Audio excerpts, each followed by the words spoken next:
Já saiu a coluna do Reinaldo Azevedo, que vai ser publicada no jornal impresso da Folha Não Democrática, que é a Folha de São Paulo, né? E ele fez uma reflexão aqui importante sobre o bolsonarismo nessa semana de CPIs. O bolsonarismo tem que ser compreendido e banido e nunca tolerado. Nunca tolerado? Vamos ver aqui. Erraram os que viram Bolsonaro só com uma cara mais feia da democracia. Vamos ver então a reflexão do Reinaldo. Estavam obviamente enganados todos aqueles que chegaram a supor que o bolsonarismo era só uma forma de ser da direita um pouco mais áspera e angulosa do que já se tinha até então, mas ainda assim suportável em nome da diversidade. Um outro equívoco se juntou a esse. Muitos apostaram que Jair Bolsonaro acabaria se vergando ao peso das instituições. No fim das contas, seria só um fanfarrão agressivo, dado a roubos retóricos, mas se dava como pouco provável que tentasse se organizar para golpear a democracia. Ele se mostraria apenas com uma cara mais feia desse regime. Direitistas não fascistoides e liberais que pareciam então autênticos se deixaram encantar pelo líder popular que finalmente estaria dando corpo e expressão aos valores chamados impropriamente de conservadores. Nessa perspectiva, o tal só precisaria, vamos dizer, de um certo banho de loja no shopping do bom senso, livre de alguns comportamentos grosseiros, poderia ser até admitido à mesa da civilidade. Pois é, deu ruim, né? Ó, o Bolsonaro em uma motociata em São José dos Campos, foto aí do Zanoni Fraisati da Folha. Em latim, tolerantia significa constância em suportar. O antepositivo toler designa o ato de aturar um peso, um fardo, um sofrimento. Dá para entender como a palavra tolerância acabou derivando a nossa condescendência com ideias que não são as nossas, com a diferença, com a pluralidade. A etimologia nos rememora o óbvio. Esse comportamento supõe alguma dose de contrariedade. E pois, ou se alevanta um valor maior do que o conforto de viver entre iguais, ou se tem a intolerância nesse sentido já derivado, a incapacidade de conviver com ideias que contrastam com as nossas certezas. O leitor não está inteirado deste debate, deve pesquisar a respeito do chamado paradoxo da tolerância, sintetizado pelo filósofo Karl Popper. Aliás, quando eu debati com o PCO lá no DCM anos atrás, eu citei o Popper e me chamaram de liberal, mas ele tem, apesar dele ser um cara profundamente anticomunista, ele tem um pensamento interessante nesse paradoxo.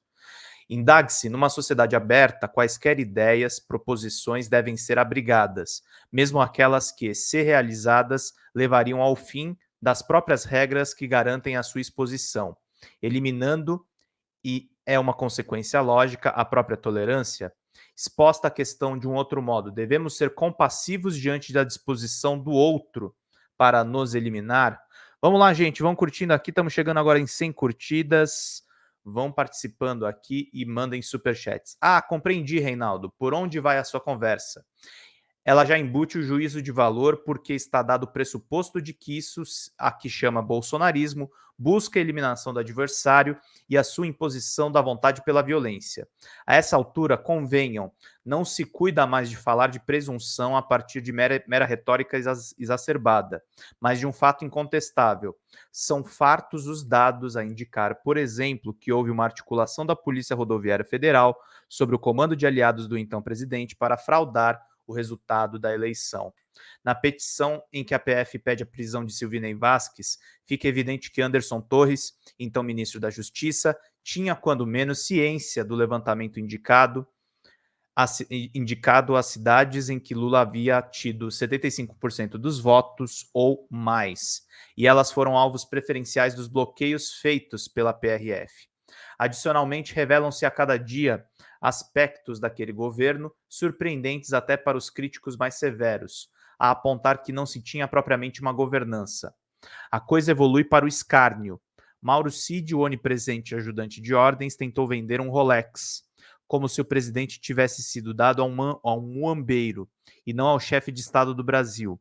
Esse militar, sabe-se agora, envolveu-se nos Estados Unidos com a venda de pedras preciosas, não se tem certo em que circunstâncias e nem se atuava em benefício de terceiros. Estavam com ele, por exemplo, certificados de um conjunto de joias sauditas. Com que propósito? Pergunta. Retomo 2 parágrafos iniciais. Entrelaçando-os com a tolerância, à guisa de arremate, conhecem certamente a máxima. Todos os lugares são destino certo para quem não sabe aonde ir. É preciso, entendo, estabelecer alguns fundamentos e princípios que são inegociáveis. Evocar a tolerância diante do discurso da barbárie por eventual receio de que os adversários viáveis dos bárbaros sequestrem a nossa vontade corresponde a se deixar sequestrar, veja só, pela barbárie. O bolsonarismo como pensamento político tem que ser banido, sem prejuízo de ser compreendido, tolerado nunca, até para que se possa existir uma direita democrática. É isso, queridos. Se a gente tolera o bolsonarismo, nunca vai existir uma alternativa e também não podemos tolerar aqueles que se apresentam como direita e, na verdade, são variações da mesma nota que é o bolsonarismo. É o extremismo, gente. Extremismo real. O extremismo negacionista que nós vimos com força de morte nos últimos 4 anos. Boa coluna do Reinaldo, boa reflexão, importante neste momento para todo mundo ficar muito bem informado.